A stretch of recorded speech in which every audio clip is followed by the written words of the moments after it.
Shalom ibu bapak saudara-saudara terkasih dalam nama Tuhan kita Yesus. Semangat pagi, bertemu kembali di channel Rio Nando Butar-Butar dalam khotbah 3 menit.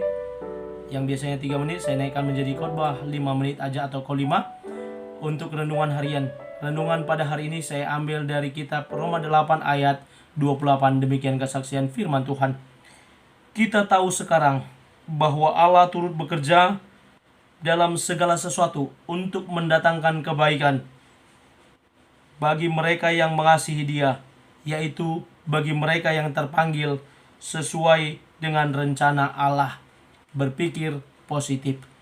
Ibu bapak saudara-saudara terkasih dalam nama Tuhan kita Yesus, Alkisah ada seorang tua yang memiliki seekor kuda putih, dan dia juga memiliki seorang anak laki-laki pemuda.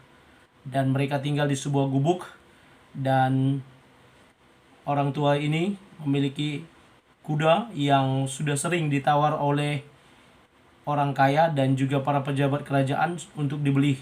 Namun dia menolak karena dia sangat menyayangi kuda tersebut. Suatu ketika kuda tersebut meninggalkan desa dan dia pergi ke hutan dan tidak balik beberapa hari. Lalu warga desa datang menjumpai si orang tua dan berkata, "Wahai orang tua, betapa malangnya engkau, kuda yang sudah ditawar dengan harga tinggi, tapi engkau tidak berkenan menjualnya. Sekarang engkau tidak dapat uang karena kudamu telah pergi." Lalu si orang tua yang berpikir positif berkata, "Kenapa kamu katakan saya malang? Katakan saja kuda saya pergi dan belum kembali saat ini." Lalu warga desa pun pulang. Lalu tidak lama kemudian, beberapa hari kemudian, si kuda tersebut balik ke desa dan pergi ke kandangnya dan membawa serta 12 ekor kuda liar lainnya. Orang desa takjub dan pergi menjumpai si orang tua dan berkata, "Betapa beruntungnya sekarang engkau orang tua, kami sudah salah menilai dan ternyata engkau betul. Kudamu telah kembali dan membawa serta 12 ekor lainnya, dan engkau sekarang memiliki 13 ekor kuda yang kalau kamu latih bisa dijual dengan harga mahal pula." Si orang tua tetap berpikir positif dan berkata, "Kenapa kamu katakan saya beruntung? Katakan saja kuda saya telah kembali dan membawa serta 12 ekor kuda lainnya."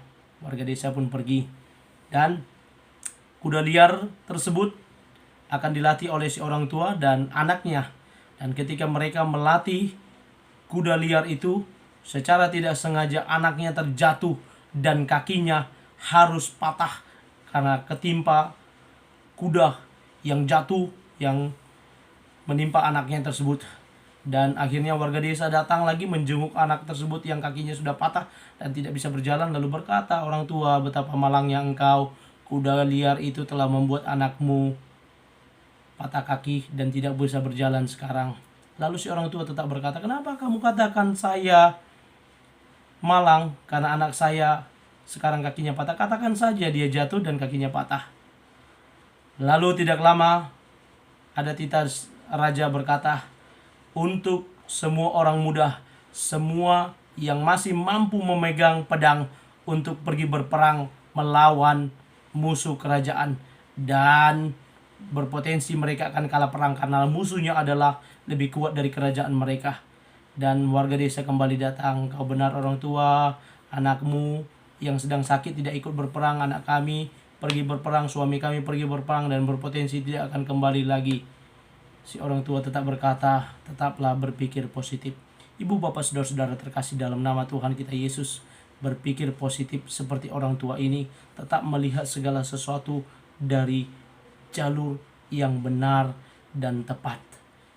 Rasul Paulus mengajarkan kepada jemaat di Roma bagaimana mereka menyikapi segala sesuatu yang terjadi. "Sekarang aku tahu bahwa Allah turut bekerja untuk mendatangkan kebaikan bagi mereka yang mengasihi Dia, bagi mereka yang terpanggil sesuai dengan rencana Allah." Kita adalah anak-anak Tuhan yang terpanggil sesuai dengan rencana Allah. Baik buruk adanya yang kita alami saat ini, percayalah saudara-saudara, percayalah Bapak Ibu, Tuhan akan mendatangkan kebaikan dari setiap hal yang kita alami dalam kehidupan kita sehari-hari. Mari Bapak Ibu, kita berserah sepenuhnya, kita andalkan Dia Tuhan Raja yang memberkati hidup kita. Selamat beraktivitas, Tuhan Yesus memberkati. Shalom.